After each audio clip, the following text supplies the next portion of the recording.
SER Podcast.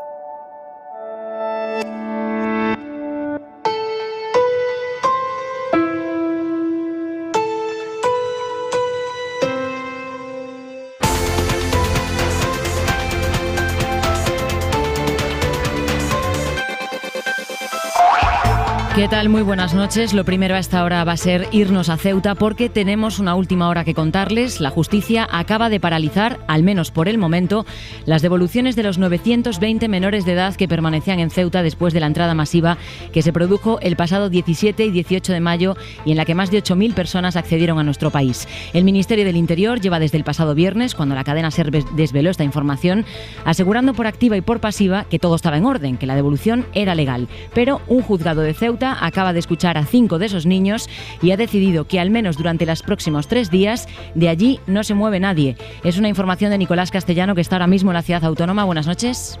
Hola, ¿qué tal? Buenas noches, Aida. Sí, el juzgado número 2 de Ceuta de Guardia ha decidido este lunes suspender cautelarmente durante las próximas 72 horas cualquier traslado de menores desde Ceuta a Marruecos tras escuchar el testimonio de 5 de estos niños. Ha desestimado el recurso habeas corpus que estos menores habían presentado hoy y van a ser expulsados hoy mismo. De hecho, llegaron hasta la frontera del Tarajal en uno de estos furgones de traslado, pero finalmente la jueza, tras escuchar a los niños, ha decidido suspender todos los traslados en las próximas 72 horas, según ha comunicado en la puerta de los juzgados la vicepresidenta de Ceuta, Mabel Deu.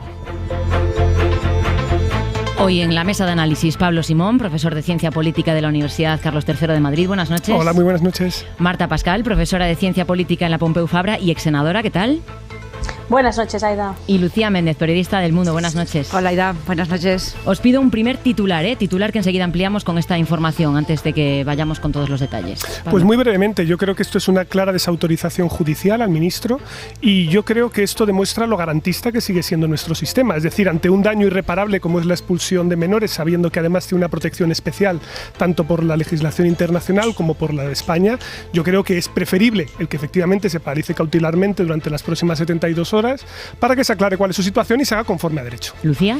Bueno, yo creo que el tema de la inmigración y de los menores y particularmente esta repatriación que está teniendo lugar es una de las mayores contradicciones políticas que está quejando al gobierno del Partido Socialista y de Unidas Podemos.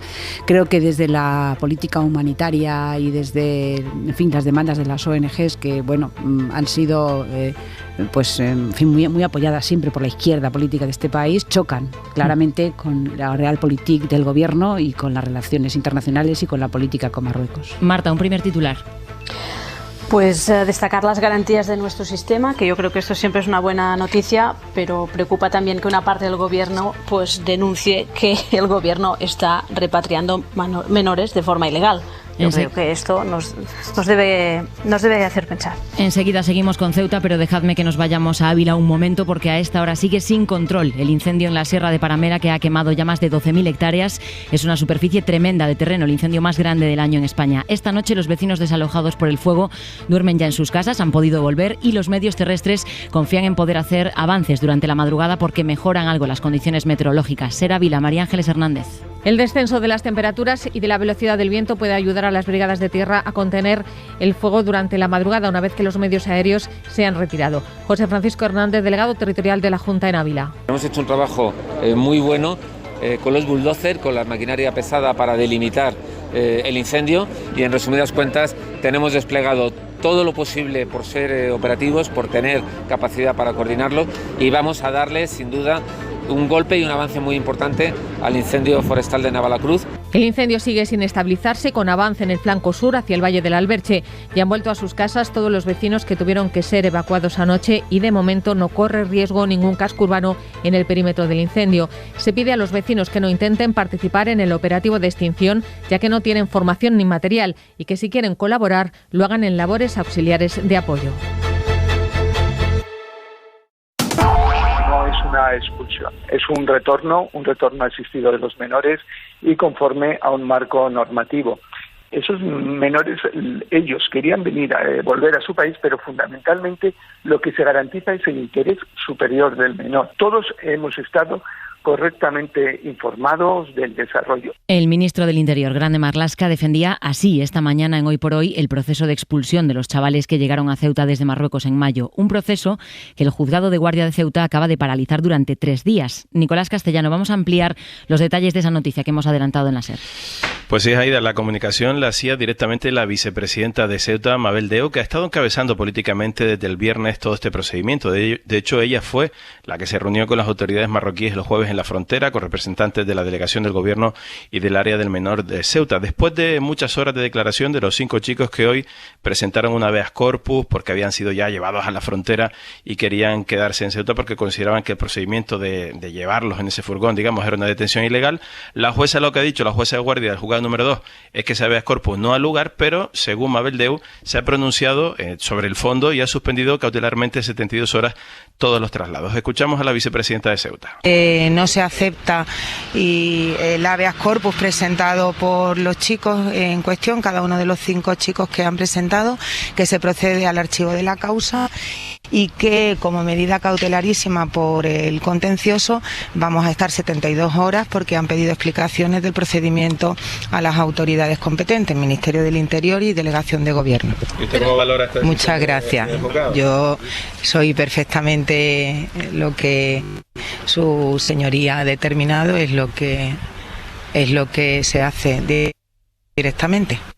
Esta ida son las declaraciones de la vicepresidenta, que ha estado durante todas estas horas, desde la 1 menos cuarto de la mañana en la primera comparecencia de los chicos y desde las 5 de la tarde a prácticamente las 9 y cuarto de la noche en las puertas del juzgado, esperando que salieran estos 5 menores que de momento vuelven otra vez a ese polideportivo, como los otros 9 niños que el juzgado de lo contencioso decretó esta mañana también pues la suspensión cautelar de sus expulsiones. Sí, eso te iba a decir, Nico, que esta decisión llega después de que esta mañana la justicia ya frenara la expulsión de esos 9 menores, asumiendo como propios al pie de la letra los argumentos con los que las ONGs llevaban rechazando estas devoluciones desde que empezaron el pasado viernes. En su auto la jueza resaltaba la falta de garantías, ¿no?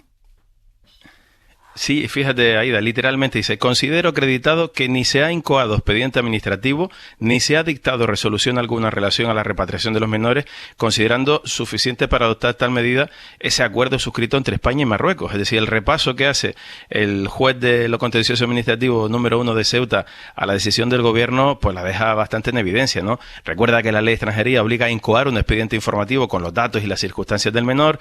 Dice el juez que no se ha informado ni al menor, ni a la fiscalía, ni a la entidad que ostenta su tutela legal del inicio del procedimiento, y concluye el juzgado que tampoco se ha tramitado cumpliendo con los referidos trámites, es decir, que no se ha seguido el procedimiento que marca la ley. Lo que hace el juzgado de lo contencioso administrativo de Ceuta es hacer suyas las tesis de las ONG que presentaron este recurso, es decir, estas medidas cautelarísimas, tanto la Fundación Raíces como Coordinadora de Barrios, y también el escrito del fiscal que de manera reiterada se ha pronunciado en contra y que estaba apoyando, tanto ayer en las primeras medidas que se presentaron como hoy, estaba apoyando las tesis de que se suspendieran los traslados hasta que no se dieran todas las garantías. Hay además otra denuncia, Nico, en este caso de los técnicos de menores, que aseguran que no han hecho un informe individual de los niños, como exige la ley, ¿no?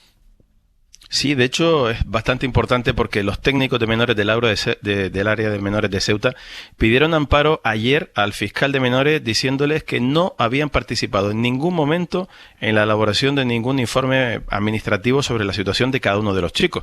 Esto, recordemos, como decía el juez de lo contencioso hoy, lo exige la ley de extranjería, por tanto no han podido hacer ese plazo, dicen claramente que no han participado en el procedimiento y que por tanto piden amparo a la fiscalía para que se hagan responsables de sus hechos, ¿no? Así que lo que hacen los técnicos del menor es poner en evidencia a la ciudad autónoma, a la delegación del gobierno y al Ministerio del Interior de que ellos, los técnicos que deberían elaborar el informe de cada uno de ellos, no lo han hecho y por tanto le piden amparo a la Fiscalía para que proteja a esos niños. Patricia Fernández es abogada de la Asociación Coordinadora de Barrios, que junto a la Fundación Raíces ha presentado el recurso gracias al que se ha frenado la expulsión de los primeros 9 menores. Muy buenas noches. Hola, buenas noches. ¿Qué opina usted de lo que acabamos de saber? ¿Se paraliza de momento la devolución de todos los menores? Bueno, pues yo creo que era la decisión lógica después del día de hoy. Estamos hablando de que hasta 3 resoluciones han contradicho la versión que ha dado el ministro. Por una parte, tanto el juzgado lo contencioso administrativo número 1 de Ceuta esta mañana.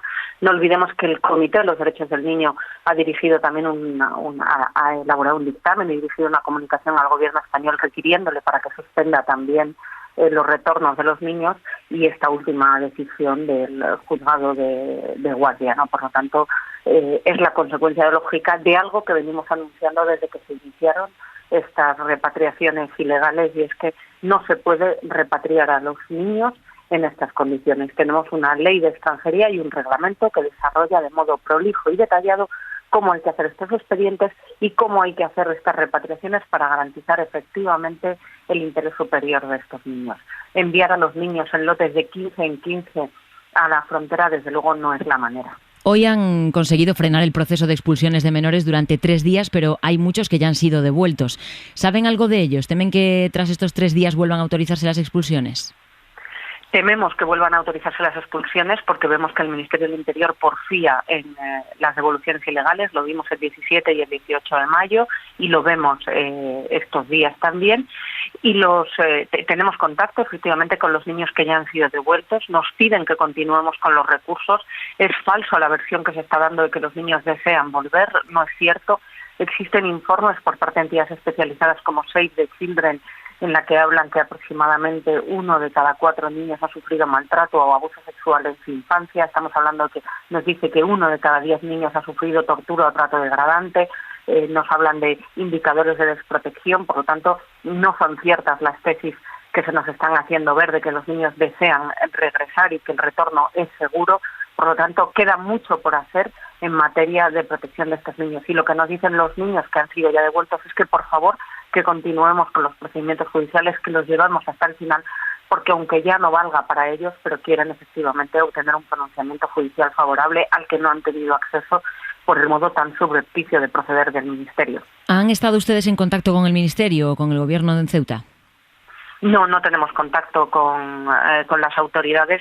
Hay que señalar que las autoridades habitualmente no reconocen el trabajo de las ONGs y entidades de derechos humanos. Habitualmente somos vistas como un actor molesto en este tipo de actuaciones y, por lo tanto, pues no cuentan con nosotras absolutamente para nada. Usted lleva años trabajando en estos temas. ¿Es comparable algo lo que está haciendo España con estos niños? Ya en el de los años 2006 a 2008 vivimos una situación, bien es cierto que similar, con deportaciones de niños, pero el Tribunal Constitucional se pronunció efectivamente al respecto, diciendo que no se podían hacer estas repatriaciones. En esos casos no era tan grosero ni tan alarmante como actualmente, porque ni se hizo de modo tan masivo y desde luego allí sí que había expedientes, eran expedientes que no eran garantistas. Como consecuencia de esa sentencia, el Tribunal Constitucional se modificó el reglamento de menores, el reglamento de la Ley de Extranjería, y se introdujeron todos los artículos que actualmente el Gobierno trata de saltarse. Por lo tanto, no es la primera vez que el Gobierno hace trampas al solitario con los niños y las niñas migrantes. Lo hace muy habitualmente en las ciudades de Ceuta y Melilla, tratando de dificultar o impedir su escolarización, pero lo que no habíamos visto nunca es que fuera de un modo tan sistemático, grosero y palmario, y eso es lo que consideramos inaceptable en una sociedad democrática. Patricia Fernández, abogada de la Asociación Coordinadora de Barrios, gracias por acompañarnos y muy buenas noches. Buenas noches, muchas gracias. Nico, la amenaza de expulsión está llevando a muchos chicos a escaparse de los centros de acogida en los que estaban ahora mismo en Ceuta. Que sepamos, han escapado hoy unos 200, ¿no?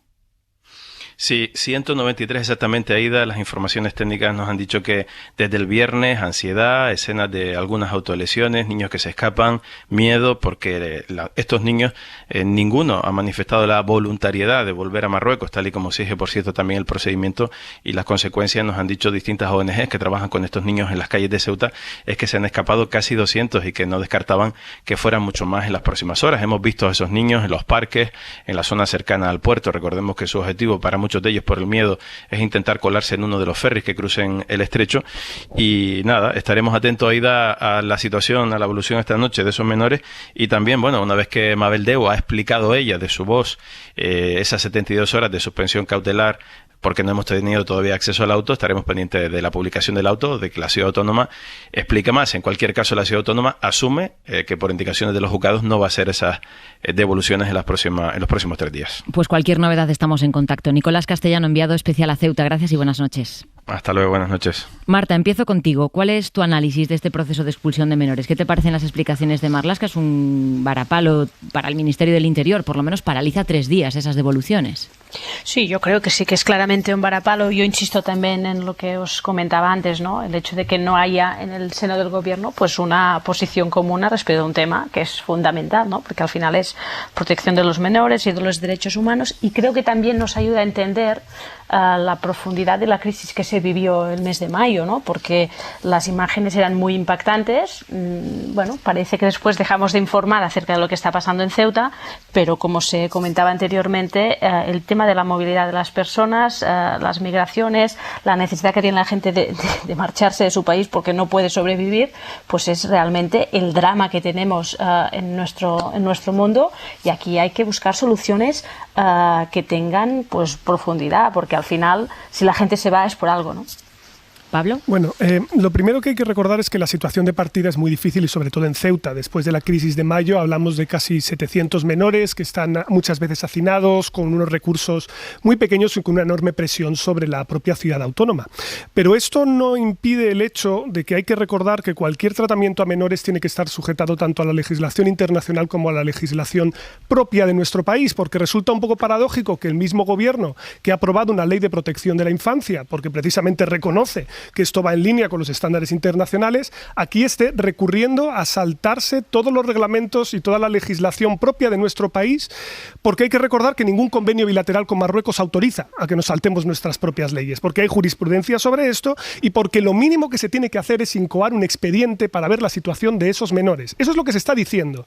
Y esto es lo que motiva la paralización cautelar de las expulsiones. Muchos de esos menores, una vez se tramite el expediente, efectivamente, puede que sean retornados, otros no, pero primero tiene que hacerse ese procedimiento. Que el gobierno haya decidido expulsiones de carácter grupal sin hacer ese mínimo trabajo que supone el hacer expediente y averiguación de servicios sociales de la situación de los menores es notablemente grave. Y yo creo que además coloca al gobierno en una posición muy incómoda, porque aquí hay un desacople entre la retórica que maneja al menos una parte del gobierno y luego la práctica política que hace.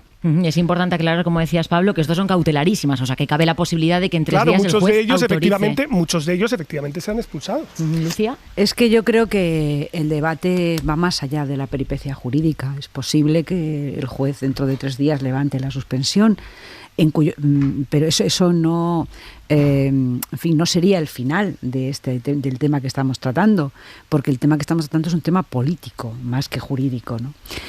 Aunque tenga implicaciones jurídicas. Yo creo que hay en fin, ha dicho Pablo, una diferencia. Yo creo que hay una escandalosa diferencia entre el discurso político del gobierno y la actuación política del gobierno. Entre la política de migración considerada desde el punto de vista estrictamente del orden público y de las relaciones con Marruecos y la idea de un gobierno social que respeta los derechos humanos, que tiene una política humanitaria en fin, de convicción y que además, bueno, pues no tiene el discurso, porque yo voy a decir una cosa que aquí que igual algo suena un poco escandalosa, pero quien propone repatriar a los menas y quien dice menas no es el Partido Socialista, es Vox. Entonces yo creo que aquí me parece que alguien debería contarnos la realidad y quizá el gobierno debería reconocer que, porque claro, esta es otra, no sé si os acordáis, pero cuando surgió la noticia de que iban a empezar esta repatriación de estos menores en estas circunstancias hace un par de días, lo que el gobierno dijo es: volvemos a tener buenas relaciones con Marruecos. Es decir, lo incluyó, digamos, en el paquete de la mejora o de la recuperación de las relaciones diplomáticas con Marruecos, cuando en realidad de lo que se trata es de un tema más bien humanitario. Y luego está el asunto del choque de Unidas Podemos con el Partido Socialista dentro del gobierno. Me parece muy relevante y me parece que esta es la cuestión de los próximos meses y quizás de los próximos años. Creo que Unidas Podemos tiene ante sí una contradicción que tendrá que resolver. Sí, porque no hay término medio aquí. Es decir, o se repatrian los niños o no. O se trata a los menores de la manera que los ministerios de Asuntos Sociales que están en manos de Unidas Podemos dice, o se tratan como... Es decir, aquí no hay acuerdo posible, no hay término medio en ese sentido. Pero si me permites, Lucía, incluso podemos ir un paso anterior, que tú estás entrando en el desacople, en el desajuste político, y estoy de acuerdo con todo lo que dices. Claro. Pero es que hay un paso previo, es que el Ministerio está incumpliendo la formalidad jurídica, es decir, el propio trámite. Es que esto es casi más grave. Bien. Quiero decir que el trámite jurídico puede solventarse porque a lo mejor los abogados del Estado para los menores, bueno, pero que se garantizan así. A lo mejor la abogacía del Estado o el Ministerio tiene suficientes abogados como para solventar ese trámite. No lo sé, a lo mejor sí, porque la peripecia jurídica no es algo que yo conozca en profundidad. Pero lo que está claro es que los ministros de Unidas Podemos y las ministras tienen que pensar hasta qué punto pueden permanecer en un gobierno que está haciendo todo lo contrario de lo que son sus principios y sus convicciones. Y me refiero tanto a este tema como al recibo de la luz, como a tantas cosas que no hay acuerdo posible, que no hay posibilidad de que el PSOE asuma las tesis de Unidas Podemos. Entonces yo creo que ahí Unidas Podemos tiene verdaderamente un conflicto en sí mismo, un conflicto moral, diría yo, desde el punto de vista político, ¿no? Es que casi van a, no sé si a discrepancia diaria, pero casi, pero ¿no? en temas muy profundos, es que no... Claro. No. Y además la forma de discrepar, ¿no? Porque hace unos días, pues se decía, no, vamos a intentar cambiar las circunstancias, el tema de la luz y tal, si es necesario en la calle. O sea, un ministro, una ministra diciendo que si es necesario, oiga, ustedes están en el gobierno para cambiar las cosas desde allí, ¿no? Yo también estoy de acuerdo con Lucía que esto tiene un calado político muy importante y que creo que esto promete en términos de estos próximos meses, ¿no? de este próximo calendario político que nos viene por delante, porque se va acabando, ¿no?, la legislatura, o estamos al menos en el Ecuador más o menos, y todo esto, bueno, pues va presionando, ¿no?, las costuras del gobierno, y esto se va a notar. Vendrán los presupuestos, vendrá más acción parlamentaria, etcétera, etcétera, ¿no? Vamos a ver en qué términos han sido esas diferencias dentro del gobierno. Hemos escuchado al ministro del Interior decir que todo el mundo estaba informado del proceso, pero el Ministerio de Derechos Sociales, que dirige Ione Belarra, ha enviado esta tarde una carta al departamento de Marlaska para reiterar su rechazo al proceso de devolución, y vía comunicado insiste en que la paralización judicial de las expulsiones demuestra que el procedimiento no es correcto.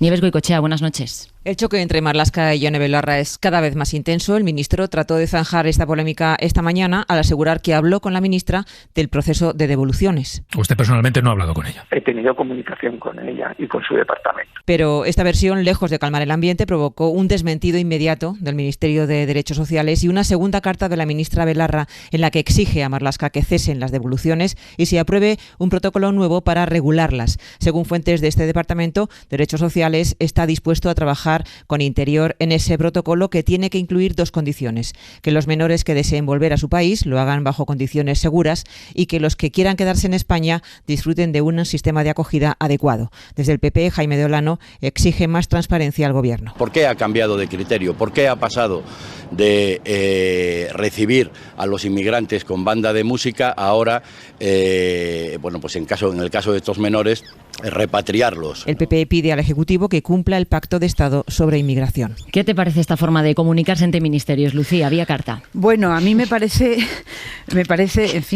un poco broma, ¿no? O sea, realmente yo llevo toda la legislatura en este debate. Yo tengo una posición y todo el mundo tiene otra, ¿no? Y todo el mundo dice, es normal, esto es normal, los choques son normales, pues que es un gobierno de coalición, es la primera vez. No es normal.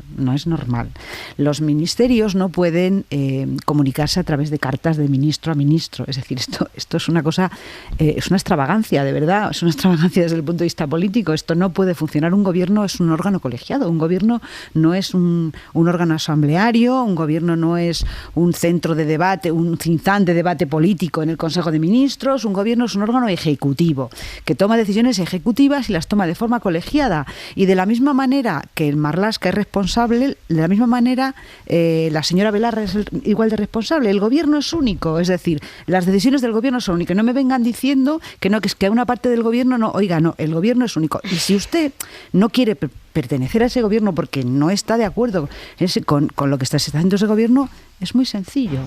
¿Que quiere estar en la calle? Estupendo.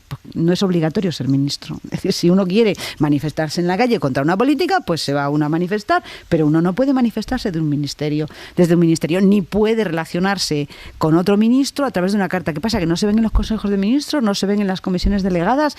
Es que yo creo que yo creo, y esto es una opinión sí un poco, en fin, un poco propia, digamos, no es muy compartida, pero yo creo que una de las razones del desgaste político de este gobierno, de verdad lo creo, es la falta de seriedad que transmite en su funcionamiento interno.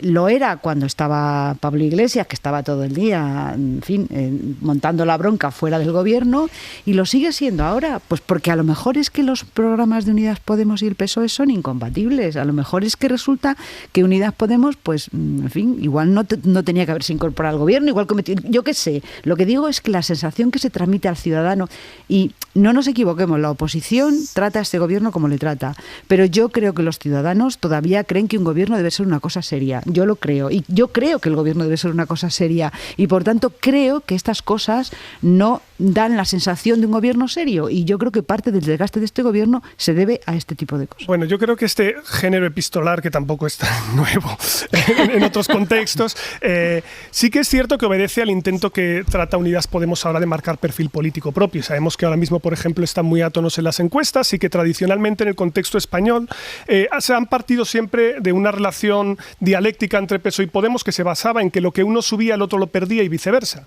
lo cual a mí me parece un error enorme, porque cuando uno mira las elecciones del 10 de noviembre descubre que tanto PSOE como Podemos son perfectamente capaces de perder votos y escaños los dos.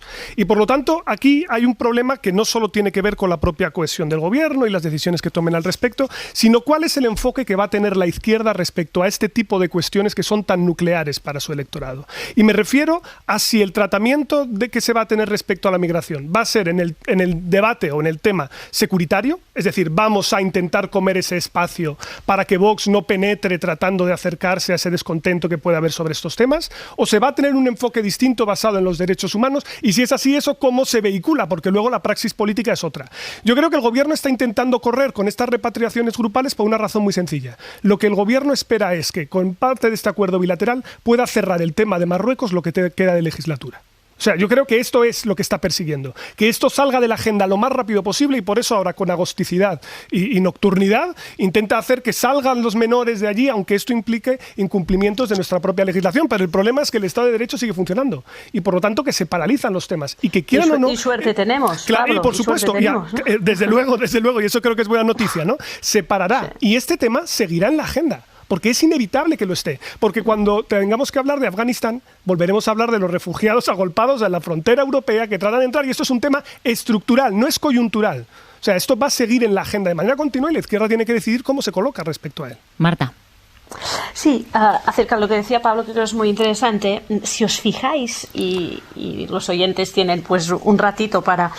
Hacéis un viaje por las redes sociales de los dos partidos ahora, ¿no? De PSOE y de Podemos, veréis que claramente el PSOE, pues evidentemente hace gala de que está en el gobierno, pero Podemos no. O sea, está lleno, ¿no?, las redes sociales de vídeos de producción propia, con un lenguaje que nada tiene que ver con lo que sería un partido de gobierno, con lo cual están jugando, ¿no?, a este doble rol. Es como un acomplejamiento, o como no querer aceptar que, bueno, como decía Lucía, si estás en el gobierno estás para tomar decisiones, para tener responsabilidades y evidentemente para abordar los temas que nunca son fáciles, ¿no? Con lo cual aquí se nota un poco, yo no sé si es que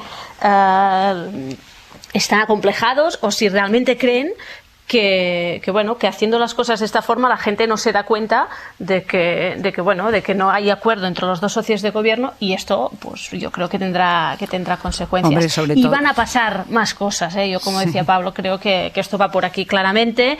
Esta mañana oía pues que en el Ayuntamiento de Barcelona pues ya decían que estaban dispuestos con el tema del drama de Afganistán, que supongo que hablaremos también, ¿no? Pues la entrada de refugiados, etcétera, etcétera, pero ya había una parte del gobierno municipal que empezaba a decir que bueno, que esto está organizado, ¿no? Con lo cual este es un tema que tiene una profundidad muy, muy, muy grande y que creo que requiere, en ese sentido, ¿no? El PP está pidiendo pues que se respete el Pacto de Estado, y creo que en este sentido esto es fundamental que sea así, ¿no? Hay una cosa, Marta, que es que yo creo que Unidas Podemos se da cuenta de que la política que está aplicando el gobierno es la del PSOE, no es la de Unidas Podemos.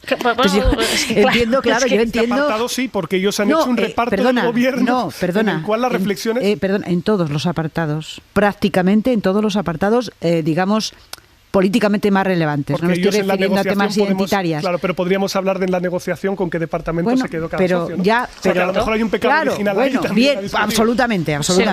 Pero que lo que comenta Marta, que el activismo, digamos, en las redes de Unidas Podemos se debe a que efectivamente ellos tontos no son y se dan cuenta perfectamente que la política que se lleva a cabo en términos generales, pues ahí está lo que has dicho tú, los temas que faltan, la reforma laboral, el tema de la vivienda, el precio de la luz, todas estas cosas al final resulta que siempre ganan los ministerios del PSOE y la vicepresidenta Nadia Calviño es la que impone sus políticas. Entonces, claro, ellos intentan compensarlo de la otra manera, pero el problema es que ellos están en el gobierno. Entonces, claro, es que el votante no es tonto, exactamente. Entonces, cuando tú, como partido político, no puedes presentarte delante de tus electores diciendo, estoy en el gobierno para esto, he conseguido esto, estas son mis políticas y aquí me presento delante de vosotros con las políticas que he conseguido, pues lógicamente, claro, tu credibilidad política está sufriendo,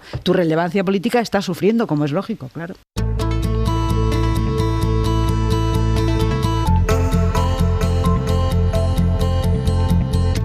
Prohibido estudiar, prohibido reír, prohibido trabajar fuera de casa, prohibido pintarse las uñas y si te las pintas te cortamos los dedos, prohibido salir a la calle si no es acompañada de un hombre, prohibido enseñar la cara, prohibido salir en la televisión, prohibido enseñar los tobillos, prohibido ser infiel a tu marido y si lo haces te lapidamos hasta la muerte, prohibido hacer deporte, prohibido asomarse a la ventana, prohibidas imágenes de mujeres en libros, revistas, tiendas o murales. Los talibanes quieren hacer desaparecer a 18 millones de personas, 18 millones de mujeres, la mitad de la población de Afganistán, que llevaban 20 años viviendo en una sociedad muy tradicional, pero que al menos las trataba como a seres humanos. Ahora tienen ya sobre sí mismas la amenaza de volver al infierno en el que estaban hace 2 décadas. El pánico recorre las calles de Kabul y del resto de ciudades del país y son, sobre todo ellas, las que apenas pueden hablar por culpa del miedo.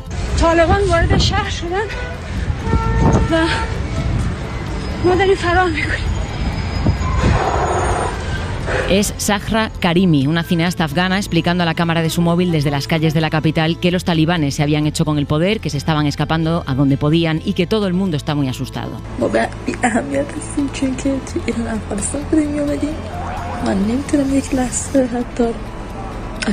No contamos porque hemos nacido en Afganistán. Tengo que contener el llanto para poder grabar este vídeo. A nadie le importamos. Moriremos lentamente en la historia. Estas son palabras de otra ciudadana a la que se le caen las lágrimas mientras se graba. El fundamentalismo islámico ha vuelto después de 20 años y la comunidad internacional de momento se dedica a evacuar a sus nacionales y a sus colaboradores. ¿Qué pasa con los demás? Nilofar Bayat lleva más de 20 años en una silla de ruedas. Era una niña afgana cuando un misil talibán la alcanzó. Pero en estos últimos años nada ni nadie ha frenado sus ganas de prosperar y de crecer como mujer. Ha ido a la universidad, ha trabajado y es una auténtica crack del deporte en su país. De hecho, es la capitana del equipo de baloncesto en silla de ruedas de Afganistán. Hasta ahora. Con ella acabamos de hablar.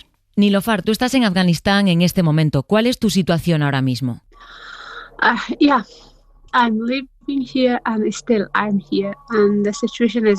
Sí, aún estoy en Afganistán y la situación no es buena.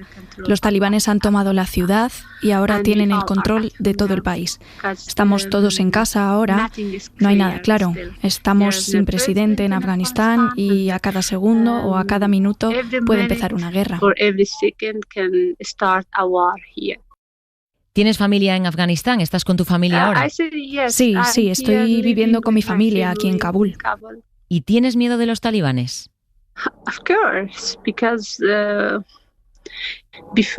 Por supuesto, porque hasta hace 20 años ellos gobernaban Afganistán y fue entonces cuando me hirieron y quedé en silla de ruedas. Son los peores recuerdos de mi vida. Yo sé, y todo el mundo sabe, que los talibanes nunca aceptarán a las mujeres en la sociedad. No lo permitirán y no nos darán los derechos que tenemos. No nos dejan ir a la escuela, al trabajo o a hacer deporte, ni nos dan derecho a comportarnos como queramos. No permiten que las mujeres llevemos la ropa que queremos, trabajemos o vayamos a la compra.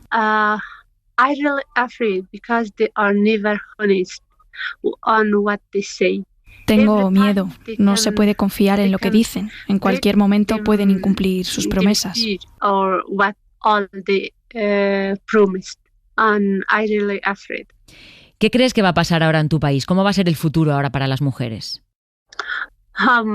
We lost everything that we worked hard and we achieved in 20 years. Lo hemos perdido todo por lo que habíamos trabajado y habíamos conseguido en estos 20 años. Y está claro para todo el mundo que no hay futuro para las mujeres en Afganistán, porque los talibanes seguirán todas las normas que ya seguían antes. No dejarán que las mujeres salgan de casa y sean parte de la sociedad. Destruirán todo lo que hemos hecho y construido en Afganistán durante estos 20 años.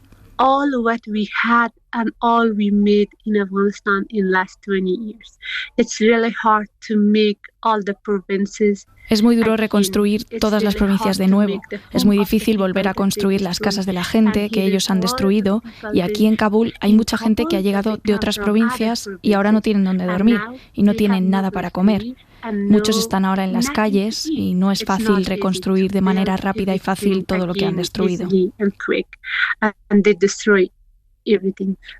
Lo han destruido todo. Por supuesto, han destruido todo lo que habíamos conseguido y por lo que tanto habíamos luchado. Que yo haya podido estudiar en la universidad, que haya podido trabajar o que haya podido practicar deporte.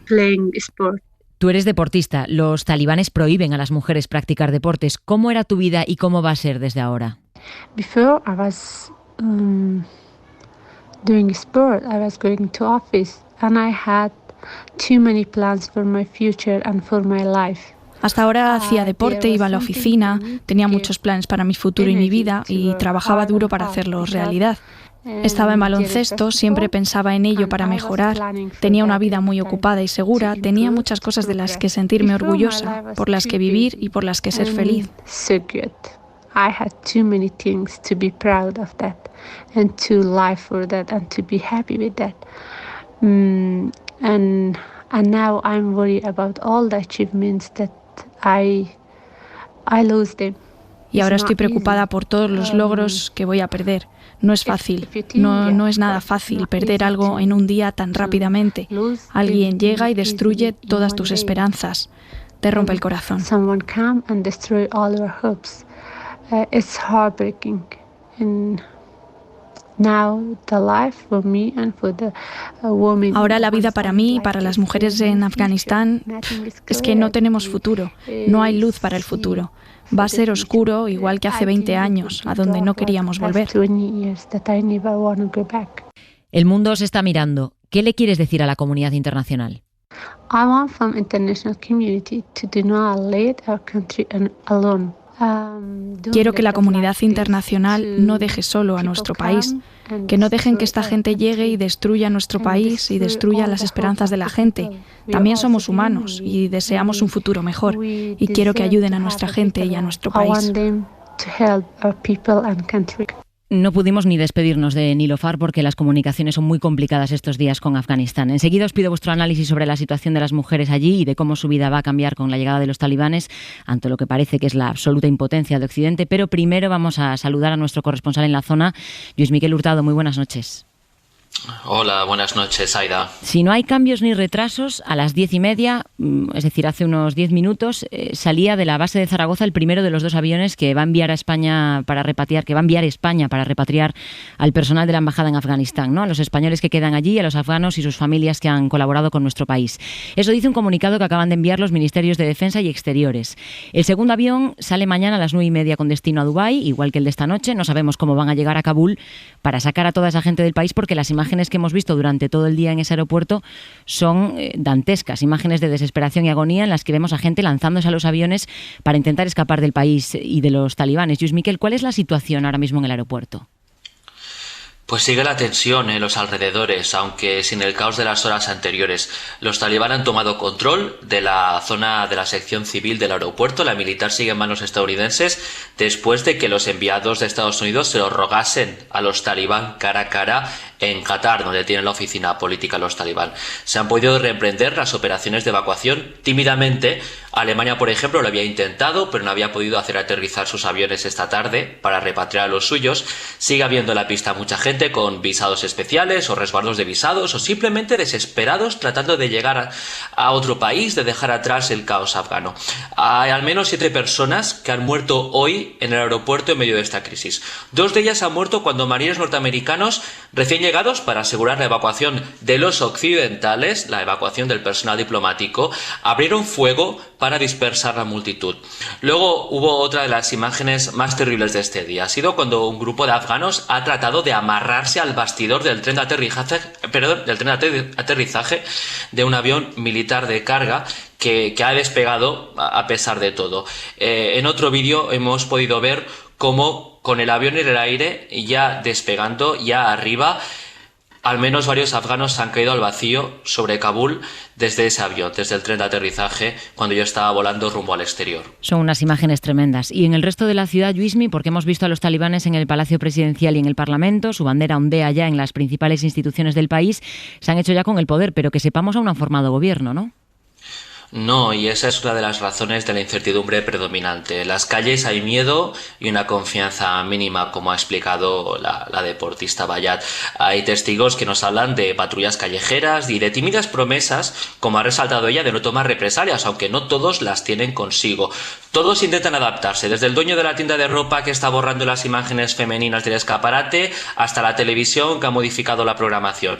El mayor temor ahora mismo es un retorno directo al gobierno draconiano de finales de los 90, que no olviden además dejó una miseria extrema en el país. Parte de las opciones de que esto no ocurra pasan por un diálogo efectivo entre los talibán y un consejo de coordinación que han anunciado varios líderes políticos de la historia reciente, como el ex mujahidín Hamid Karzai, que fue presidente también bajo los estadounidenses, y el ex sanguinario señor de la guerra, Gulbuddin Hekmatyar. Pero no perdamos de vista que los talibán se han comportado hasta ahora con guantes de seda, pero guantes al fin y al cabo. Hablan de mantener derechos como la escolarización femenina hasta cierta edad, pero dejan claro que su modelo es un emirato islámico. Por lo tanto, todavía tenemos que ver realmente cómo va a ser el gobierno, pero seguro el fundamentalismo va a estar en lo más alto. Esta es la situación ahora mismo en el país. Luis Miquel Hurtado, gracias por el trabajo, compañero. Estamos en contacto. Gracias, Aida. Buenas noches, compañeros. Y hace apenas unos minutos hemos escuchado por fin al presidente Joe Biden hablar sobre las consecuencias de la retirada del ejército americano de Afganistán. Nos vamos a Washington. Sara Yáñez, ¿qué ha dicho el presidente norteamericano? Pues el presidente ha vuelto a repetir lo que lleva diciendo durante semanas. Ha ratificado que no se arrepiente de haber retirado a las tropas.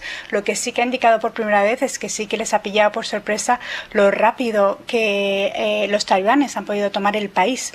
Recordamos que Biden, la administración Biden, creía que esto pasaría a lo mejor en 3-6 meses y ha pasado solo en 10 días. También ha dicho que el objetivo con el que se entró hace 20 años en este país era con el de acabar el terrorismo y no con el de salvar a un país de una guerra civil, y ha señalado que con Al-Qaeda desapareció en ese país hace 18 años y que hace 10 se mató a Osama Bin Laden. Las tropas estadounidenses no pueden ni deben luchar en una guerra ni morir en una guerra que las fuerzas afganas no están dispuestas a luchar por sí mismas. Efectivamente, también ha destacado que lo único que no pudieron hacer Estados Unidos es mostrar a los afganos a tener esperanza, porque les dieron las armas y la información para luchar y no lo quisieron hacer. También ha mencionado que Estados Unidos sigue trabajando para llevar a estadounidenses y afganos con visas especiales fuera del país. Lo que no se le ha oído mencionar mucho es las mujeres y lo que pasará con las mujeres y las niñas en este país ahora que están los talibanes a mando. Todo esto, Sara, con una presión que crece por momentos sobre Biden por la salida y sobre todo por la forma en la que se ha salido de Afganistán, ¿no? Sí, sobre todo por las formas. Los republicanos incluso lo han acusado de tener sangre en las manos. Trump ha pedido su dimisión. Con respecto a esto, Biden lo que ha ratificado es que esta guerra lleva 20 años y ha habido ya 4 presidentes. Es el cuarto presidente que está en los afganistanos, de estadounidenses que están en Afganistán, y que no quería pasar el relevo a uno más, simplemente por estirar el chicle, por así decirlo. pero sí, con respecto a lo rápido que ha sido, no ha dado excusas. Lo único que ha dicho es que no habían preparado antes una evacuación de los afganos porque ni los afganos querían irse, porque tenían aún esperanza de que esto no pasaba, y también porque el gobierno afgano, cuando aún seguía en pie, les había pedido que no lo hiciesen para que no hubiese temor en el país. Sara Yáñez, desde Washington. Buenas noches, gracias. Placer. Pablo, Lucía, Marta, ¿habría forma de evitar el colapso en Afganistán? ¿Se tendría que haber hecho la retirada de otra forma o ante un Estado fallido no hay nada que hacer? Bueno, la retirada yo creo que sí. A ver, aquí hay varias cuestiones. La primera es que efectivamente, como tú has recordado muy bien, estamos hablando de un Estado fallido. Es decir, no existe un proceso centralizado con una autoridad que monopolice la violencia de manera legítima. Hablamos de un país en el cual, además, durante estos últimos 20 años eso no ha sido posible. Fijaos que el PIB más o menos de Afganistán, tengo aquí calculados unos 20.000 millones de dólares, pues solo en ayuda militar directa de los Estados Unidos ha recibido 83.000 millones. Es decir, estamos hablando de que ha recibido 4 veces su PIB en ayuda militar directa, y los informes de inteligencia calculan que de los 300.000 soldados que decían que tenían sobre el terreno, solo tenían de manera efectiva unos 80.000. Es decir, que el resto eran fantasmas. Y diréis, ¿dónde está ese dinero? Una oligarquía enormemente corrupta, con un sistema político y una oficialidad que se ha quedado con ese dinero, con una tropa muy mal pagada que no ha tardado mucho en desertar ante la situación existente, y en el cual, evidentemente, cuando los talibanes han empezado a avanzar, pues se han cambiado rápidamente de bando, con esos jefes tribales que en muchos casos también controlan el tráfico de opio, que por cierto no ha podido ser erradicado del país. Y a esto tenemos que sumarle todos los fallos políticos en cascada de los Estados Unidos, desde la doctrina de la guerra preventiva, que empieza con Irak y Afganistán. Afganistán es dejado rápidamente en un segundo plano. Fijaos que rápido se giran todos los esfuerzos a Irak. Barack Obama, es cierto, saca las tropas de ahí, pero acordaos que de los rescoldos de Irak y Al-Qaeda en Irak es de donde nace ISIS. Y aquí lo que tenemos es la vuelta de los talibanes al poder en Afganistán, con un Trump, por cierto, que es el que arranca la salida. Es muy gracioso que los trumpistas ahora saquen pecho, cuando él es el que toma la decisión de salir e incluso firma un tratado con los talibanes de paz. Él de manera unilateral, sin contar con el gobierno, lo cual es todavía más fascinante. Y con un Biden que efectivamente hace una retirada totalmente vergonzante, que yo creo que es lo que se le tiene que reprochar de manera clara. No haber establecido un corredor humanitario, y esto que ya ha dicho hoy en la rueda de prensa es totalmente mentira. Inteligencia en Estados Unidos sabía que esto iba a pasar. Lo sabía perfectamente. Pero de nuevo es que en agosto las cosas se hacen más rápido y pasan más desapercibido. Entonces, como quería pasar página muy pronto y las midterm ya están cerca, ha decidido salir de una manera que estamos viendo tiene implicaciones enormes. ¿Y ahora qué es lo que hacemos? Pues sacar al personal como se pueda, rápido y corriendo. Los aliados no saben qué hacer. Se ve una oleada de refugiados. Fíjate que las únicas embajadas, por cierto, que no han salido de Kabul han sido Rusia y China. ¿Por qué será que las europeas sí salen y ellos no? Cambios, por lo tanto, en el tablero geopolítico que son importantes. Y un Afganistán que efectivamente quienes más lo van a sufrir no van a ser los refugiados que se agolpen en nuestras puertas, sino los propios afganos y las afganas muy en particular. Marta.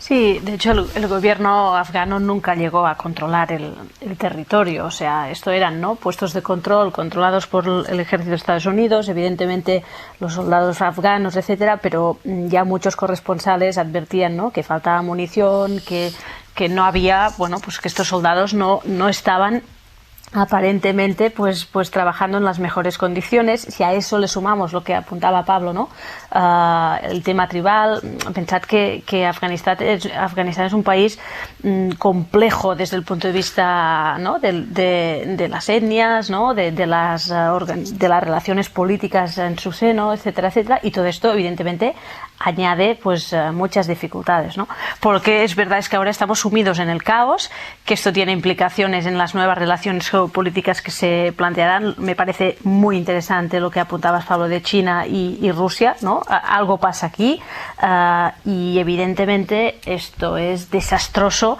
Y la verdad es que es colpidor, haber escuchado el testimonio de esta chica, que nos habéis permitido escuchar hasta hace unos 5 o 10 minutos, porque evidentemente desde un punto de vista de garantías de derechos humanos, no solo de las mujeres, sino en general de la población, porque al final aquí pasaba una cosa, los afganos sabían que algún día los soldados de Estados Unidos se irían y que la ayuda internacional se iría, pero en cambio los talibanes lo que han hecho es resistir, ¿no? Y ahora evidentemente los ajustes de cuentas todos sabemos que estarán, ¿no? Con lo cual a mí me preocupa muchísimo. He visto esta tarde un tuit de Malala, ¿no? Que si os recordáis, creo que fue Premio Nobel de la Paz en 2014 o 15, ahora no tengo claro exactamente, creo que en 2014, y ella apuntaba, ¿no? La situación de las niñas.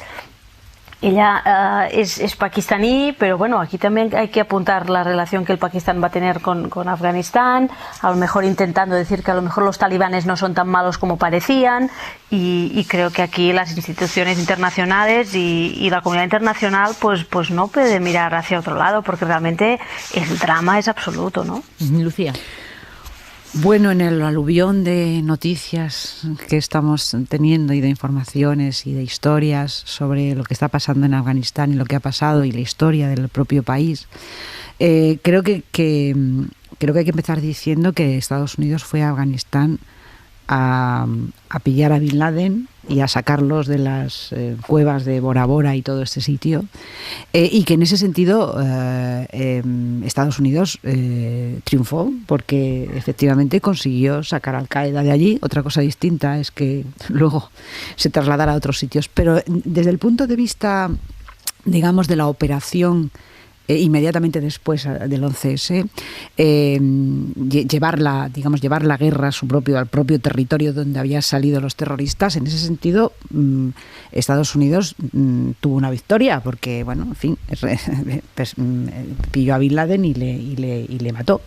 O sea que yo creo que en ese sentido, lo que no se entiende es qué se quedó haciendo Estados Unidos en Afganistán, y particularmente la operación que han llevado a cabo los talibán demuestra que no pintaban nada en Estados Unidos en Afganistán. Ni ha conseguido formar a un ejército, ni ha conseguido una administración, ni ha conseguido que el presidente electo, en fin, tenga la dignidad suficiente como para comportarse como un presidente, ¿no? No como para huir a las primeras de cambio y dejar el palacio presidencial para que lo tomen los...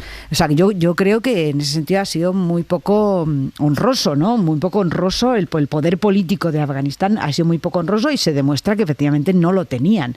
Con lo cual, yo creo que Joe Biden tiene razón, que Estados Unidos tenía que retirarse, porque es que no se sabe para qué estaba. Lo que pasa es que, claro, lo que tiene que explicar es por qué y qué hacía allí y por qué ha decidido esta manera de retirarse, que eso es lo que evidentemente no ha explicado. Yo creo que tiene razón al decir que él es el quinto presidente, es verdad, porque la orden de repatriación de las tropas americanas la dio Obama. Quiero decir que él no es el único responsable. Lo que pasa es que a él le ha tocado, digamos, bailar con la más fea, en el sentido de ejecutar una operación que está desarrollándose con unas imágenes de muy poca dignidad, desde el punto de vista de los que teóricamente ha sido la fuerza de ocupación, que no se sabe muy bien exactamente qué es lo que ha hecho, aparte de repartir dinero para que los señores de la guerra y todos estos campen por la corrupción. Y otro tema es el de las mujeres, ¿no?, que tú has tratado, que claro, el movimiento que recorre el mundo en este momento de derechos de la mujer y de igualdad, de repente encontrarse con este panorama, pues, en fin, yo entiendo que dé que pensar y que dé para un debate profundo. Pero claro, cuando oigo decir que hay que abrir las fronteras a las mujeres afganas para que vengan a nuestros países, y resulta que estamos echando a los menores por Ceuta, y resulta que cuando la última crisis de refugiados subcontratamos con Turquía para que se hicieran cargo de los refugiados, y la única que abrió su país fue Angela Merkel, y con qué consecuencias, que luego tuvo que dar marcha atrás. Es decir, cuando escucho esto me parece que estamos hablando de una cosa irreal. Es decir, yo creo que lo que se puede hacer por las mujeres afganas es intentar que estos semisalvajes que ahora se han hecho con el poder, pues a través de algún tipo de presión, que tiene que haber posibilidades de presiones diplomáticas o de otro tipo, pues no hagan las barbaridades que están diciendo que van a hacer. Por otra parte, tampoco nos rasguemos las vestiduras, porque en otros países las mujeres también están sometidas en fin, a un maltrato obvio y tampoco, en fin, no digo países que son teóricamente aliados de Occidente, ¿no? Como puede ser, por ejemplo, Arabia o puede ser los Emiratos. Es decir, que las mujeres ahí tampoco tienen derechos. Otros países como Sudán, países africanos, en muchos sitios. Es decir, no es Afganistán el único sitio que nos debe interpelar en ese sentido, ¿no? Uh-huh. Es decir, que creo que es verdad. Lo que pasa es que la palabra comunidad internacional, yo creo que cada vez tiene un sentido, en mi opinión, en menos sentido. Es decir, ahora mismo hay un repliegue claramente hacia el Estado-nación, hay un repliegue hacia las naciones de cada uno, ¿sabes?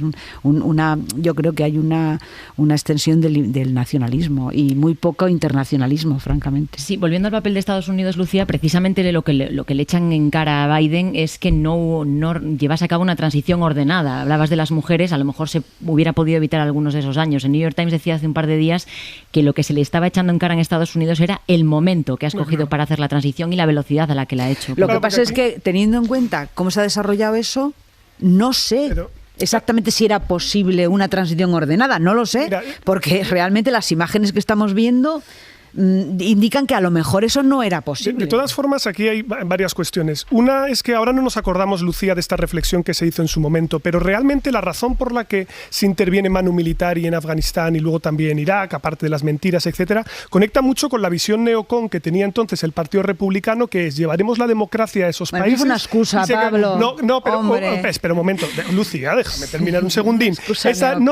Pero por eso se quedan. Es decir, porque si no hubieran bombardeado desde el aire, hubieran acabado con todas sus capacidades militares como hicieron en Libia o como no se atrevieron a hacer en Siria porque no quisieron entrar, pero ahí lo ocuparon, evidentemente por las materias primas, eso es importante, y también por el hecho de que querían regímenes aliados que controlaran el terreno para que evitaran, en teoría, que volvieran a brotar dinámicas islamistas que amenazaran su país. Eso era la reflexión enormemente equivocada que se decía que no funcionaría y efectivamente no ha funcionado. Ahora bien, aquí en Occidente somos también muy dados a quejarnos de una cosa y de la contraria, ¿no? Es decir, vamos a ser ahora realistas y un poco cínicos, si me permitís, respecto a los dilemas que había en esta cuestión. Y es que cuando nos encontramos con una situación en la que los talibanes avanzan y solo puede aguantar el régimen constituido mediante apoyo militar de Occidente, la pregunta es ¿qué hacemos? ¿Escalamos? Es decir, si no queremos dejar a las mujeres a su suerte, ¿mandamos más tropas?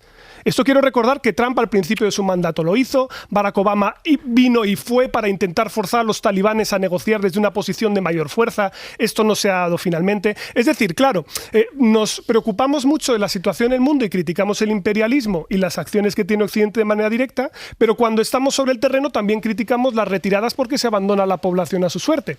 Es un poco contradictorio en el debate que tenemos al mismo tiempo y ahí habrá que preguntarse si queremos tener o no obligaciones. Y luego la cuestión de fondo también, que es que aquí de lo que estamos hablando es de una incapacidad para construir Estado y que esto es mucho más profundo que el propio régimen y que esto ya hemos visto que los últimos 20 años no ha sido factible allí, pero a lo mejor Biden, y esta es la cuestión que yo creo que se le reprocha y creo que con razón, podría haber dejado que el apoyo aéreo durara más tiempo, porque sabemos que la ofensiva talibán se acelera porque se retira el apoyo aéreo, pero claro, esto también es muy cínico por mi parte, si me permitís, porque estoy diciendo que haya vidas estadounidenses que se pongan en peligro y que puedan morir. Quiero recordar que han muerto 104 españoles en nuestras misiones en Afganistán. Han muerto 104 personas. Y es muy cínico jugar a las apuestas con la vida de los demás. Pero ellos también están diciendo, ¿tengo que dejar aquí a mis nacionales morir con una opinión pública que cada vez está más en contra, aun a riesgo de que no se produzca esta imagen de desorden? Lo que yo quiero simplemente a la audiencia es colocarla frente al dilema. Lo que quiero decir es que no hay una solución evidente, fácil, que permita tener todo lo bueno a la vez. Y eso es justamente lo que implica estar en el gobierno ahora. Marta. Hay una frase del presidente Biden que es, bueno, son los líderes afganos los que han abandonado a su gente y no el ejército de Estados Unidos. A mí me ha parecido impactante, ¿no? Porque al final, claro, es que el presidente afgano, no sé si se fue ayer o antes de ayer. O sea, se fue a las primeras de cambio, vamos, el primero que se fue. No avisó ni a su gobierno, que esto me suena. Bueno, pues exacto, ¿no? Y hay un vídeo, ¿no? Creo que es el ministro del Interior, ¿no? En unas circunstancias absolutamente lamentables, que dices, bueno, pues aquí ya no queda nada, ¿no? Con lo cual, yo insisto, ¿no?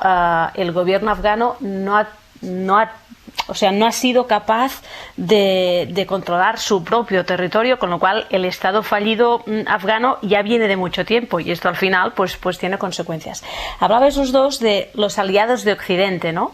Y creo que este es un punto interesante. He visto también unas imágenes de una corresponsal, creo que de la BBC, creo, que decía, pues hace 5 días en Kabul y salía pues mostrando su pelo, etcétera, y hoy ya salía pues con la cara tapada y con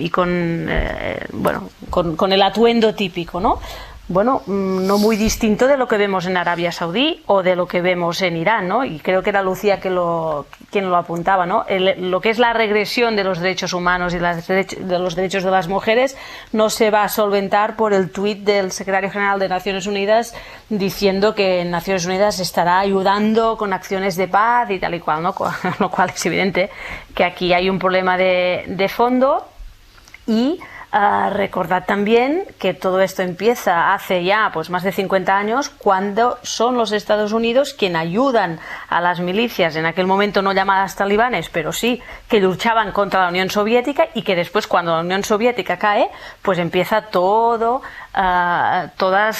los problemas internos y las luchas tribales, ¿no?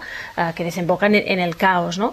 Con lo cual, creo que es un país en ese sentido desgraciado, ¿no? Porque su historia reciente nos enseña que la situación es complicada, pero sigo pensando que, aunque la comunidad internacional, estoy de acuerdo, Lucía, ¿no? Que a lo mejor ya no va existiendo mucho, creo que tenemos una responsabilidad en términos de derechos humanos y de defender a los seres humanos que están allí, y que la tenemos todos, ¿eh? Brevemente, Lucía. Creo que es necesario una aclaración a propósito de la periodista que ha comentado Mar. Es una periodista de la CNN que está sobre el terreno. Vale. Sí, creo que se llama Clarice. Y efectivamente hoy se ha hecho, en fin, lo que se dice viral, ¿no? Estos fenómenos de las redes sociales, sí. Digamos como siendo el ejemplo o el símbolo de cómo había cambiado Afganistán. Había una foto en color, ella sin velo, sin tocado, sin nada, y abajo pues con el burka, con el velo negro. Ella misma en su Twitter ha explicado que esa simbología que se ha querido ver no era cierta del todo. Ha dicho que ella, cuando hacía información en la calle, antes ya de que los talibán tomaran el poder, ya se cubría, y que la otra foto era una foto en un interior. Es decir, decía que no era cierto exactamente que entre ayer y hoy ella hubiera cambiado. Es decir, que esa interpretación que se estaba haciendo no era exactamente la correcta. Y como lo explica ella misma, por eso lo cuento, para que se sepa que las cosas virales algunas veces no obedecen estricto. Esto pasa mucho, y hoy hoy ha vuelto a pasar. Ella decía que estaba dentro de un recinto, por eso se le veía sin pañuelo, claro. Y que fuera del recinto decía sí llevaría pañuelo, pero no tendría tan cubierta la cara como si se me está viendo ahora. Pero ella dice que antes también sí, iba cubierta. Exacto, sí. Bueno, no quería dejar de preguntaros, vamos a avanzar un poquito, por la derivada española, porque siempre la hay, en este caso de la crisis de Afganistán. Como Macron y Merkel, el PP pide a Sánchez que dé explicaciones sobre el repliegue y la posición de España. Isabel Villar, buenas noches. Buenas noches, Aida. Sí, el ministro de Exteriores, José Manuel Álvarez, ha dicho esta tarde que está informando a los partidos políticos sobre la situación en Afganistán y el plan de evacuación, pero Pablo Casado, el líder del PP, ha pedido vía Twitter que sea directamente Pedro Sánchez, el presidente del Gobierno, quien informe al Congreso sobre el asunto. El PP también ha registrado una solicitud pidiendo que el ministro de Exteriores acuda a la Cámara Baja para detallar el plan de evacuaciones del personal español y de los afganos que han trabajado para España. También Vox pide una comparecencia de los ministros de Exteriores y Defensa, e igualmente Ciudadanos quiere que Álvarez dé explicaciones en el Congreso. Pablo, ¿debería ir Sánchez al Congreso como le pide el PP? Yo creo que todavía no. Es decir, vamos a esperar un momento a resolver esta situación porque ya está siendo bastante caótica y complicada. Y a mí lo que realmente me preocupa es el retraso con el que parece que vamos. Es decir, si uno de nuestros aviones ha salido hoy a las 10:30, el otro despegará mañana, y ni siquiera van a poder aterrizar en Kabul porque ya los propios aviones alemanes han sido rechazados y no han podido hacerlo, sino que nosotros vamos, si no me equivoco, a Dubái, yo creo que no va a quedar más remedio que intentar articular una salida concertada con el conjunto de los países europeos. Es decir, que vamos a tener que intentar sumar esfuerzos con la gente que esté sobre el terreno para sacar a nuestro personal lo más rápido posible. Pero ahí hay algo que me preocupa mucho, y es que ante esas situaciones se hace cribados en la salida. Y cuando hablamos de cribados en la salida, hablamos de que a lo mejor el personal diplomático español es evacuado, pero nos dejamos por detrás a muchas de las personas que nos han dado apoyo logístico, que son afganos, cuyas, creo yo, solicitudes de asilo las tendríamos que tramitar in situ cuando aterricen en España, no esperar a la resolución administrativa, primero que vengan y ya decidiremos qué es lo que se hace, y a mí esa situación es la que más me preocupa, pero evidentemente vamos tarde. Hay que informar, por supuesto, a los grupos del Congreso. Yo creo que terminará compareciendo seguro en comisión o en la Diputación Permanente el ministro de Exteriores, porque lo tiene que hacer, pero yo creo que es un poco pronto. Es decir, vamos a ver si se despeja esto, porque los acontecimientos van a gran velocidad. Marta. Bueno, de hecho lo que han hecho los partidos es lo que hacen siempre, ¿no? Que es pedir explicaciones, porque pedir la comparecencia de un ministro en la comisión, etcétera, pues esto, si os fijáis, tema que hay, petición de comparecencia que se hace, ¿no? Y que a veces, si no es urgente, te puede pasar pues que comparece por aquello de los tiempos parlamentarios, pues acaba compareciendo un ministro pues cuando casi ha acabado un tema o ya está en la agenda otro, ¿no? Yo estoy de acuerdo en lo que apunta Pablo, ¿no? La necesidad de bueno, intentar proteger, evidentemente, no solo la gente que tenemos allí, sino todas aquellas personas que han colaborado, pero aquí nos damos cuenta otra vez que esta Unión Europea, que evidentemente tiene o debería tener pues una forma de actuar en política exterior mucho más conjunta, pues otra vez le cuesta, ¿no? Porque el señor Borrell, ¿no?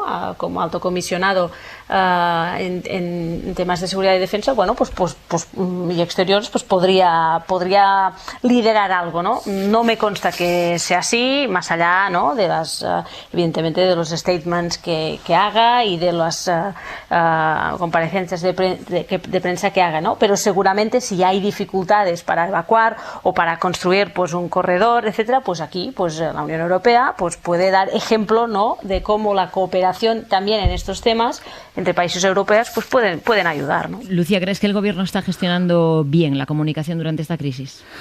Bueno, menos mal que no tenemos soldados allí, Aida. Realmente la fortuna es que los repatriamos antes de que sucediera esto. Imaginémonos, ¿no? Lo que sería. Es verdad que hay personal de la embajada, es verdad que hay personal que ha colaborado con el ejército, traductores y personas que han estado al servicio, pero bueno, en fin, no es una gran cantidad de personas. Yo creo que las dificultades logísticas que hay para sacar a las personas de allí están claras en las imágenes del aeropuerto, y creo que uno de los fracasos más tremendos del Pentágono, por decirlo así, es haberse dejado ocupar el aeropuerto, porque, hombre, es una infraestructura básica y han dejado que se ocupara. Y claro, ahora están intentando volver a recuperarla, pero es muy complicado, ¿no? Con lo cual yo creo que las complicaciones que tiene España son las mismas complicaciones que tienen todos los países. A mí me parece bien que el gobierno dé explicaciones, naturalmente para eso está el gobierno, para dar explicaciones de todo, faltaba más, ¿no?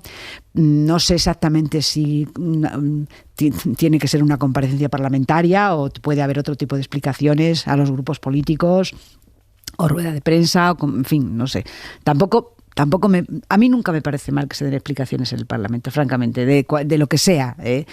Tampoco me parece un tema realmente muy controvertido. Es decir, ni que quepa achacar al gobierno una responsabilidad política clara, no, porque, en fin, decir, no, nosotros ahí no teníamos ninguna responsabilidad, digamos, ¿no? Bueno, volvemos enseguida y hablamos de sanidad, que tanta actualidad no nos haga olvidar que seguimos en medio de una pandemia. Vamos ahora con la pandemia. 46 puntos ha bajado hoy la incidencia del COVID en España, hasta los 415 casos por cada 100.000 habitantes. Las malas noticias hoy son esas 125 personas que han muerto por COVID este fin de semana y el ligero aumento de la presión hospitalaria.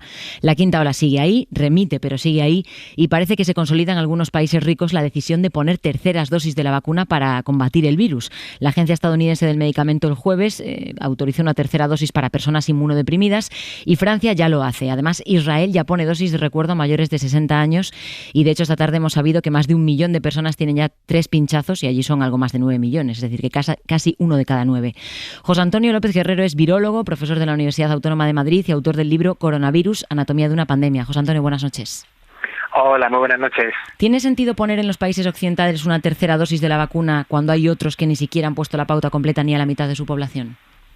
Bueno, sentido. Digamos que hay ciertos indicios de que puede ser práctico. Otra cosa es que en estos momentos, como bien has comentado, con lo que está ocurriendo en el resto del mundo, que solamente 10 países tienen prácticamente el 75% de todas las vacunas puestas, pues científicamente hoy por hoy no tendría sentido. Otra cosa es que lo que habéis comentado de quizás poner una dosis de refuerzo a personas inmunocomprometidas, pues eso desde el punto de vista clínico y sanitario sí podría ser efectivo.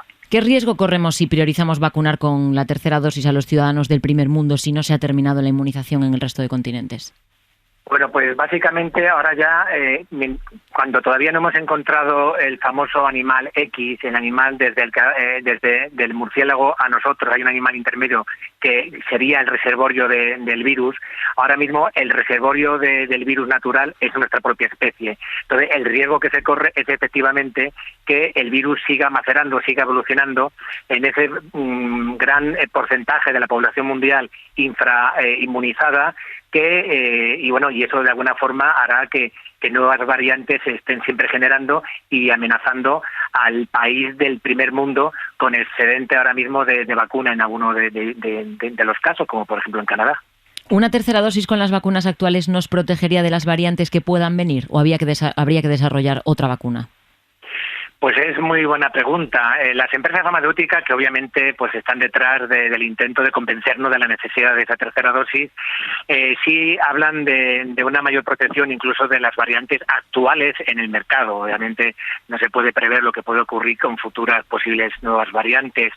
Hay algunos estudios que hablan que esa posible tercera dosis podría reforzar la respuesta inmune, pero sinceramente lo importante es que con la pauta completa de la vacuna tal y como está ahora mismo registrado por la Agencia Europea del Medicamento, a día de hoy es suficiente para combatir las variantes que existen, mientras sigue siendo perentorio y sigue siendo acuciante, como bien habéis comentado al principio, vacunar a la mayor porcentaje posible de la población. De la población mundial, se entiende. Sí, José Antonio López Guerrero, virólogo, profesor de la Universidad Autónoma de Madrid. Gracias, como siempre, por despejarnos el camino para conocer un poco más el virus. Un abrazo.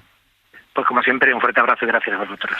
Aun a pesar de que la evidencia científica en esto es indiscutible, los países desarrollados siguen priorizando abrir el debate e incluso empezar a permitir, como en Estados Unidos, las terceras dosis. Pablo, Lucía, Marta, no sé qué opináis. ¿Es egoísmo lo que está pasando con la tercera dosis? ¿Por qué los países occidentales siguen parapetados en este discurso? Pero es que nos lo sabemos así en todas las pandemias. Es decir, ¿qué pandemia no ha tenido una erradicación y un tratamiento más rápido en los países desarrollados respecto a aquellos que tienen esos problemas? Hablamos de lo que ocurre con el VIH y el SIDA en África y lo que ocurre en Europa. No tiene nada que ver, ¿no? Pues evidentemente aquí hay un problema, lo que llaman los economistas, un dilema del prisionero. Quien tiene fuerza va a imponerse, va a preferir no cooperar, aunque iría a nivel global mucho mejor que todo el mundo se vacunara más rápido, porque eso permitiría que el virus se pudiese erradicar, hubiese menos variantes, la recuperación económica fuera más rápida, pero nosotros miramos por nuestro interés a corto plazo y yo creo que es inevitable que efectivamente nos vayamos a poner la tercera dosis, aunque haya países que todavía van mucho más retrasados. Lucía, os pido brevedad, que me quiero ir a Toledo. Bueno, yo es que sobre este tema de la evolución de la pandemia hay cosas que son inexplicables. Entonces yo me guío por los expertos, pero yo no sé cómo se puede ser el país del mundo casi con más porcentaje de vacunación y el segundo o el tercero con más contagios ahora mismo. Es decir, pues es que es una impotencia. Quiero decirte que hablar de la tercera vacuna, pues vale, pues pero no me dice nada. O sea, es decir, es muy difícil confiar en una expectativa clara de que esto tiene un final o que va a ser un final razonable. Ahora mismo se están contagiando muchísima gente en las residencias, algo también increíble, ¿no? Que tampoco sabemos muy bien exactamente por qué es.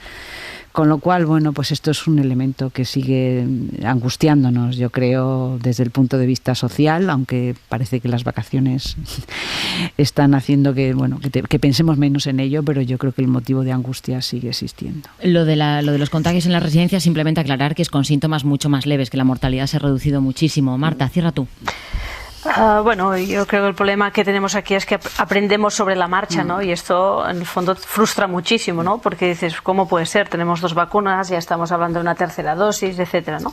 Por otra parte, os diría que yo entiendo, ¿no?, que intentemos defender que cuanta más vacunas en el resto del mundo, pues mucho mejor, pero creo que es un poco utópico pensar que esto, de la manera que lo tenemos todo montado, va a ser así, con lo cual yo creo que lo de la tercera dosis se va, bueno, no será una especulación, sino que realmente es lo que se procederá en las próximas semanas. Bueno, y cerramos esta noche, vamos a dejar la pandemia a un lado de momento, cerramos esta noche con el grupo Los Chicos del Maíz, porque el PP está criticando muy duramente la actuación que tienen prevista para el mes de septiembre en Toledo. El PP califica al grupo de proetarra y ha pedido a la alcaldesa que aclare si financia de alguna forma el concierto, una polémica que llega después de la censura al cartel promocional del concierto de Zahara en la misma ciudad.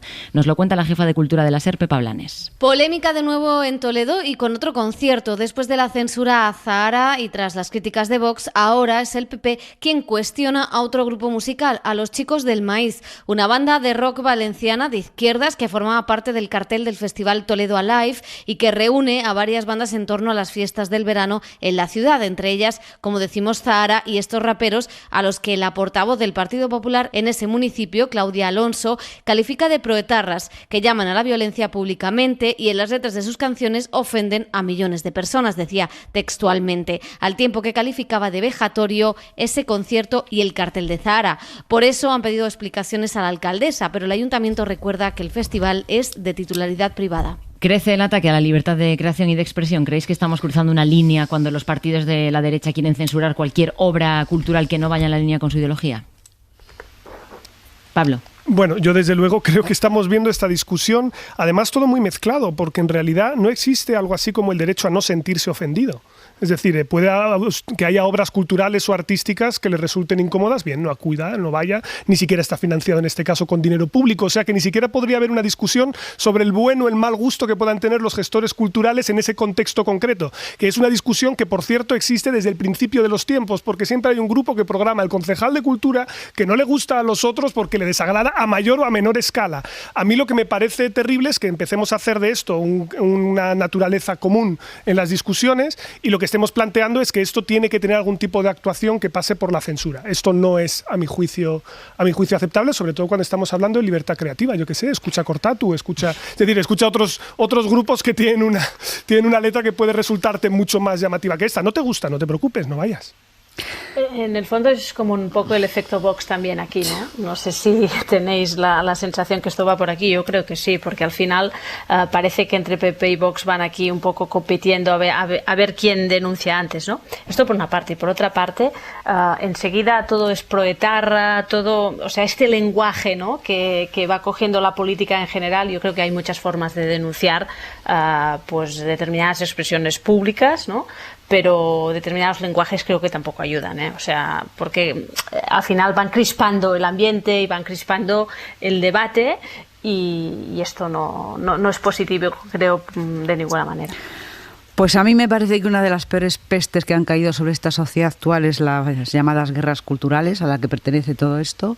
Lo que me sorprende es que los mismos que están denunciando la cultura de la cancelación por parte de determinados, en fin, elementos izquierdistas que ellos llaman, resulta que defiendan la misma censura, ¿no? Porque seguramente estas personas que están en contra de esta actuación de este grupo son los que están a favor de que Plácido Domingo siga cantando en los sitios y se les siga homenajeando. Entonces, bueno, pues aclarémonos, ¿no? Porque esta guerra cultural creo que es lo más...